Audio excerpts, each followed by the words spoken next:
بسم اللہ الرحمن الرحیم کی محمد سے وفا تونے تو ہم تیرے ہیں، یہ جہاں چیزیں کہ اللہ و قلم تیرے ہیں۔ نبی علیہ الصلوۃ والسلام سے محبت اور عقیدت کی بات کریں، ہم میں سے ہر ایک وہ بندہ جو کلمے کی شہادت حاصل کرنے کے بعد جو جذبہ ایمان اور جذبہ جہاد کی کوشش میں اپنے آپ کو پیش رکھتا ہے، تو وہ نبی علیہ الصلوۃ والسلام سے محبت کا عقیدت کا رشتہ بھی رکھتا ہے۔ اور میں یہ اکثر کہا کرتا ہوں کہ بندہ مومن ہو اور محبت اس کے دل میں نہ ہو، یہ ہو نہیں سکتا، کیونکہ مومن جو ہے وہ نرم دل ہوتا ہے، اور نرم دل لوگ حقیقت میں خوف الہی اور محبت مصطفیٰ میں سرشار ہوتے ہیں۔ اور مجھے ایک شعر یاد آ گیا جو یہ کہتا ہے کہ محبوباں تے نکتا چینی جرا کرن تو باز نہیں آندا، پکا منافق جانی اس نے اور جھوٹے پیار جتاندا، سانو تا درسیا عشق دے مفتی جرا موڑ موڑ کیا فرماندا، وارث شاہ جتھے دل لگ جائے اتنے عیب نظر نہیں آندا۔ تو وہی والی بات کہ مسلمانوں کے دلوں میں نبی علیہ الصلوۃ والسلام کی محبت ہے، اور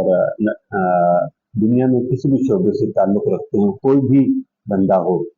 میں تمام دنیا کے مسلمانوں کی بات کرنے کی کوشش کر رہا ہوں۔ تمام people, every body, for all of Muslim, یہ سارے وہ لوگ ہیں جو نبی علیہ الصلوۃ والسلام کی محبت اور عقیدت کا رشتہ بناتے ہیں،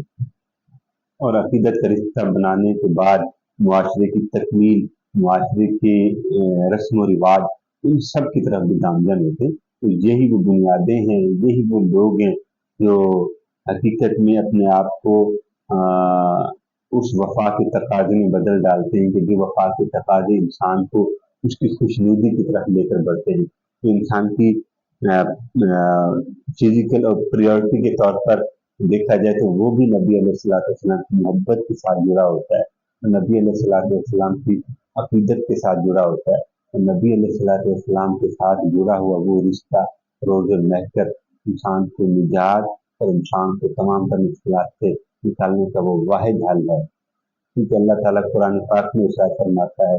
قُلْ إِن كُنتُمْ تُحِبُّونَ اللَّهَ فَاتَّبِعُونِي يُحْبِبْكُمُ اللَّهُ، تو اس سے یہ بات واضح ہو جاتی ہے کہ ہم نبی علیہ الصلوۃ والسلام سے اگر محبت کریں گے تو ہم اللہ تعالیٰ سے محبت کے دعویدار کہلائیں گے۔ یہ شرط ہم نے نہیں رکھی، ہم میں سے کسی بھی عالم دین ہو، کوئی بھی مفکر ہو، یہ شرط اس کی نہیں ہے۔ یہ اللہ تعالیٰ جس نے ہم سب کو پیدا کیا ہے، اس کا یہ فرمان ہے کہ میں اس بندے سے محبت کا دعوے دار ہی نہیں ہونا چاہتا جو بندہ میرے محبوب کی محبت کا دعوے دار نہ ہو۔ یہ بات سوچنے والی ہے کہ آج ہم اگر اپنے دل میں محبت مصطفیٰ کو جنم دیں گے تو روز محشر یہ محبت ہمیں اللہ کے قرب کے ساتھ جنت میں داخل کرے گی۔ اور یقین مانے محبت کا سفر جب شروع ہوتا ہے تو محبت کے سفر میں بہت ساری رکاوٹیں آتی ہیں، بہت سارے روڑے اٹکائے جاتے ہیں، بہت سارے صفوں میں کھڑے ہوئے سانپ بھی سامنے دکھائی دیتے ہیں، انسانوں کی شکل میں دکھائی دیتے ہیں، لیکن سب سے بہترین ہیں وہ لوگ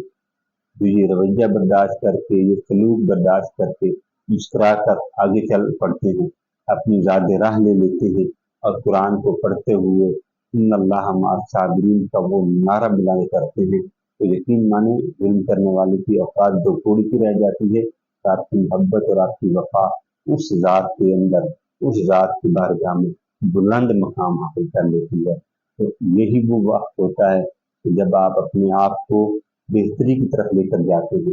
یہی وہ وقت ہوتا ہے جب آپ اپنے آپ کو رہبریت کے تقاضے میں بدلنے کی کوشش کرتے ہیں، یہی وہ وقت ہوتا ہے جب آپ اپنی محبت کے دیے جلا کے چھوڑ دیتے ہیں، ہواؤں کے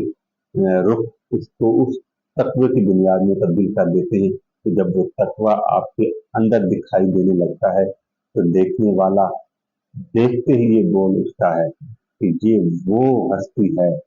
جس سے اللہ نے بھی محبت کی، اللہ کے محبوب نے بھی محبت کی۔